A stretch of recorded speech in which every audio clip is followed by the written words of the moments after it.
Hello, welcome to today's Advent reading. Today is Luke 23.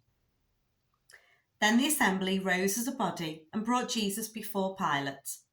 They began to accuse him, saying, "We found this man perverting our nation, forbidding us to pay taxes to the emperor, and saying that he himself is the Messiah, a king." Then Pilate asked him, "Are you the king of the Jews?" He replied, "You say so." Then Pilate said to the chief priests and the crowd, "I find no basis for an accusation against this man." But they were insistent and said, "He stirs up the people by teaching throughout all Judea, from Galilee where he began, even to this place." When Pilate heard this, he asked whether the man was a Galilean, and when he learned that he was under Herod's jurisdiction, he sent him off to Herod. When Herod saw Jesus, he was very glad, for he had been wanting to see him for a long time, because he had heard about him and was hoping to see him perform some sign. He questioned him at length, but Jesus gave him no answer. The chief priests and the scribes stood by, vehemently accusing him. Even Herod, with his soldiers, treated him with contempt and mocked him. Then he put an elegant robe on him and sent him back to Pilate. That same day, Herod and Pilate became friends with each other. Before this, they had been enemies. Pilate then called together the chief priests, the leaders, and the people, and said to them, "You brought me this man as one who was perverting the people, and here I have examined him in your presence, and have not found this man guilty of any of the charges against him. Neither has Herod, for he has sent him back to us. Indeed, he has done nothing to deserve death. I will therefore have him flogged and release him." Then they all shouted out together, "Away with this fellow! Release Barabbas!" This was a man who had been put in prison for an insurrection that had taken place in the city and for murder. Pilate, wanting to release Jesus, addressed them again, but they kept shouting, "Crucify, crucify him." A third time he said to them, "Why, what evil has he done? I have found in him no ground for the sentence of death. I will therefore have him flogged and then release him." But they kept urgently demanding with loud shouts that he should be crucified, and their voices prevailed. So Pilate gave his verdict that their demand should be granted.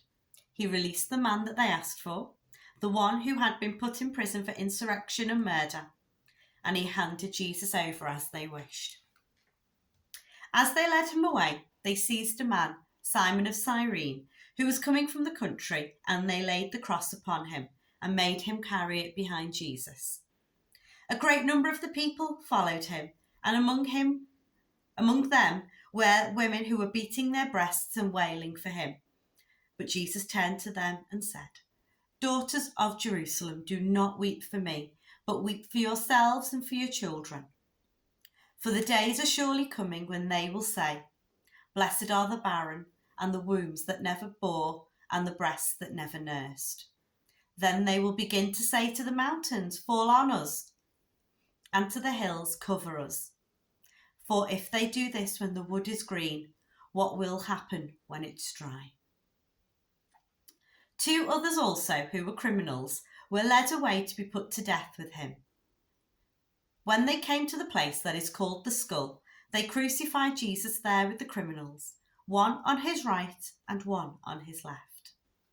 Then Jesus said, "Father, forgive them, for they do not know what they are doing." And they cast lots to divide his clothing, and the people stood by watching. But the leaders scoffed to him, saying, "He saved others. Let him save himself if he is the Messiah of God, his chosen one." The soldiers also mocked him, coming up and offering him sour wine and saying, "If you are the king of the Jews, save yourself." There was also an inscription over him, "This is the King of the Jews." One of the criminals who were hanged there kept deriding him and saying, "Are you not the Messiah? Save yourself and us." But the other rebuked him, saying, "Do you not fear God, since you are under the same sentence of condemnation? And we indeed have been condemned justly, for we are getting what we deserve for our deeds. But this man has done nothing wrong." Then he said, "Jesus, remember me when you come into your kingdom." He replied, "Truly I tell you, today you will be with me in paradise." It was now about noon, and darkness came over the whole land until 3 in the afternoon, while the sunlight failed, and the curtain of the temple was torn in two. Then Jesus, crying with a loud voice, said, "Father, into your hands I commend my spirit." Having said this, he breathed his last. When the centurion saw what had taken place, he praised God and said, "Certainly this man was innocent." And when all the crowds who had gathered there for this spectacle saw what had taken place, they returned home beating their breasts. But all his acquaintances, including the women who had followed him from Galilee, stood at a distance, watching these things. Now, there was a good and righteous man named Joseph, who, though a member of the council, had not agreed to their plan and action. He came from the Jewish town of Arimathea, and he was waiting expectantly for the kingdom of God. This man went to Pilate and asked for the body of Jesus. Then he took it down, wrapped it in a linen cloth, and laid it in a rock-hewn tomb where no one had ever been laid.